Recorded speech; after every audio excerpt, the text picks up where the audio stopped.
नमस्ते। आज हम बात करेंगे इंग्लिश ग्रामर के एक बहुत ही काम के टॉपिक पर। एक ऐसी चीज जो हम सच पूछिए तो रोज ही करते हैं। कंपैरिजन यानी तुलना। कौन सी फिल्म बेहतर है, कौन सा फोन सबसे अच्छा है, ये सब क्या है? तुलना ही तो है। तो चलिए आज इसे एकदम आसान बना देते हैं। गुड, बेटर, बेस्ट, ये शब्द तो हम सबने सुने हैं और इस्तेमाल भी खूब करते हैं, है ना? पर कभी सोचा है कि इसके पीछे का लॉजिक क्या है? मतलब कब बेटर बोलना है और कब बेस्ट? बस इसके पीछे एक सिंपल सा रूल है और आज हम उसी रूल का पर्दाफाश करने वाले हैं। तो आज का हमारा सफर कैसा रहेगा? सबसे पहले हम समझेंगे कि ये कंपैरिजन आखिर है क्या।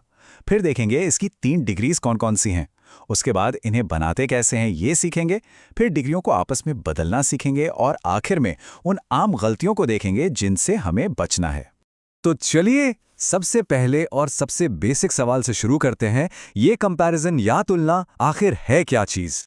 देखिए, बहुत सीधे शब्दों में कहें तो जब भी हम किसी चीज, इंसान या जानवर के गुण मतलब क्वालिटी, जैसे कि वो कितना लंबा है, कितना तेज है या कितना अच्छा है, इसकी तुलना किसी दूसरे से करते हैं तो हम डिग्री ऑफ कंपैरिजन का इस्तेमाल कर रहे होते हैं। अच्छा, तो तुलना करने के लिए ना हमारे पास एक टूल किट है जिसमें 3 खास टूल्स हैं। चलिए एक एक करके इन तीनों को जानते हैं। ये रही हमारी पूरी टूल किट एक ही जगह पर। पॉजिटिव, जब कोई कंपैरिजन नहीं होता। कंपैरेटिव, जब दो चीजों में कंपैरिजन होता है। और सुपरलेटिव, जब दो से ज्यादा में से किसी एक को चुनना हो। चलिए अब इन्हें थोड़ा और डिटेल में समझते हैं। तो सबसे पहले है पॉजिटिव डिग्री। ये हमारा बेसलाइन है, समझिए। इसमें कोई तुलना नहीं होती। ये बस किसी की क्वालिटी बताता है। जैसे ये एक बड़ी कार है, या फिर ये बराबरी दिखाने के काम आता है। जैसे she is as smart as her sister, मतलब वो अपनी बहन जितनी ही स्मार्ट है। अब आता है कंपैरेटिव डिग्री। यहां मैदान में दो लोग या दो चीजें होती हैं। हम बताते हैं कि कौन किससे बेहतर है, लंबा है या तेज है। और यहां पर दैन शब्द सबसे जरूरी है। जैसे a car is faster than a bicycle, एक कार साइकिल से ज्यादा तेज है। और फिर आता है ग्रैंड फिनाले, सुपरलेटिव डिग्री। यहां हम सिर्फ दो में नहीं बल्कि पूरे ग्रुप में से विनर चुनते हैं, जो सबसे लंबा, सबसे होशियार या सबसे अच्छा हो। और एक बात याद रखनी है, विनर के नाम के आगे हमेशा द लगता है। तो इसे याद रखने का एक सिंपल सा फंडा है। पॉजिटिव मतलब कोई कंपैरिजन नहीं, कंपैरेटिव मतलब दो के बीच कंपैरिजन, और सुपरलेटिव मतलब सबसे कंपैरिजन। बस इतना याद रहेगा तो कभी गड़बड़ नहीं होगी। चलो थियोरी तो बहुत हो गई, अब असल मुद्दे पर आते हैं। इन डिग्रीज को बनाया कैसे जाता है, इसके कुछ नियम हैं, चलिए सीखते हैं। मोटे तौर पर ये 4 मेन रूल्स हैं। पहला, छोटे शब्दों के लिए ई आर या ई एस टी लगाओ। दूसरा, कुछ शब्दों में आखिरी अक्षर को डबल करना पड़ता है। तीसरा, वाई को आई में बदलना। और चौथा, लंबे शब्दों के लिए मोर या मोस्ट का इस्तेमाल। घबराइए नहीं, हम एक एक को उदाहरण के साथ देखेंगे। ठीक है, तो पहले 2 रूल्स देखते हैं। जो छोटे शब्द होते हैं जैसे टॉल, उसमें बस ई आर और ई एस टी लगा दो। Taller, tallest, simple. अब दूसरा रूल देखिए, बिग या हॉट जैसे शब्द, इसमें आखिर के 3 अक्षर का पैटर्न है कॉन्सोनेंट, वॉवल, कॉन्सोनेंट। ऐसे में आखिरी अक्षर डबल हो जाता है, तो बिग का बिगर और हॉट का हॉटेस्ट। अब आते हैं उन शब्दों पर जो वाई पर खत्म होते हैं। यहां एक छोटा सा ट्विस्ट है।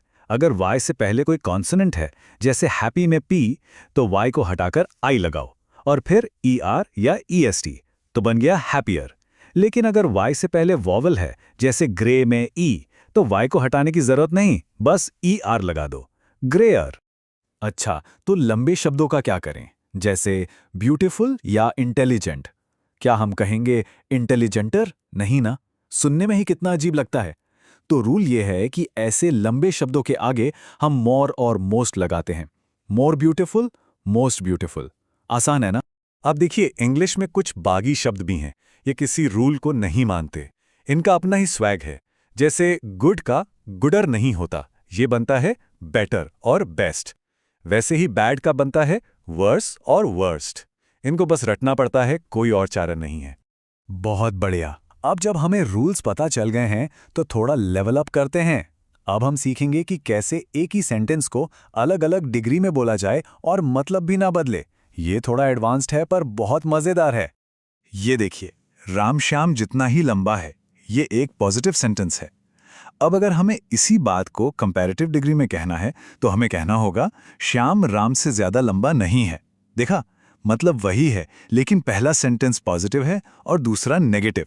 ये एक ट्रिक है। तो ये एक तरह का फॉर्मूला बन गया। एज वाला सेंटेंस बदल जाता है नॉट देन वाले सेंटेंस में। एग्जाम के लिए ये ट्रिक बहुत काम की है। अब देखते हैं सुपरलेटिव से कंपैरेटिव में कैसे बदलें। अगर राम सबसे लंबा लड़का है तो इसका सीधा सा मतलब है कि राम किसी भी दूसरे लड़के से लंबा है। यहां पर एनी अदर लगाना बहुत बहुत जरूरी है। इसमें एक और वेरिएशन है।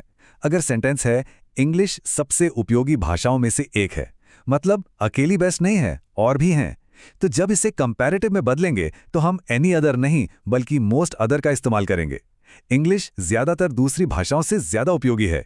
ये छोटा सा फर्क बहुत मायने रखता है। ठीक है, हमने रूल सीख लिए, बदलना भी सीख लिया। अब जल्दी से उन आम गलतियों पर नजर डालते हैं जो अक्सर हो जाती हैं, ताकि हम उनसे बच सकें। इन गलतियों से बचकर रहना है। पहला, एज के बीच हमेशा पॉजिटिव डिग्री आती है।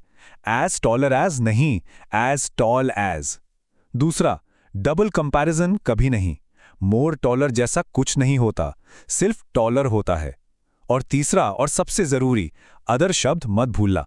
अगर कह दिया RAM is taller than any boy, तो इसका मतलब हुआ कि राम दुनिया के हर लड़के से लंबा है, जिसमें वो खुद भी शामिल है, जो कि लॉजिकल नहीं है। इसलिए एनी अदर बॉय बोलना ही सही है। तो अब सारे नियम हमारे सामने हैं। असली चुनौती अब शुरू होती है। अगली बार जब कोई किताब पढ़ें या कोई मूवी देखें तो उसमें इस्तेमाल हुए कंपैरिजन पर ध्यान दीजिए। देखिए कहाँ बेटर यूज हुआ है, कहाँ मोस्ट। ये छोटी सी प्रैक्टिस इन रूल्स को आपकी आदत बना देगी। आज के लिए इतना ही। धन्यवाद।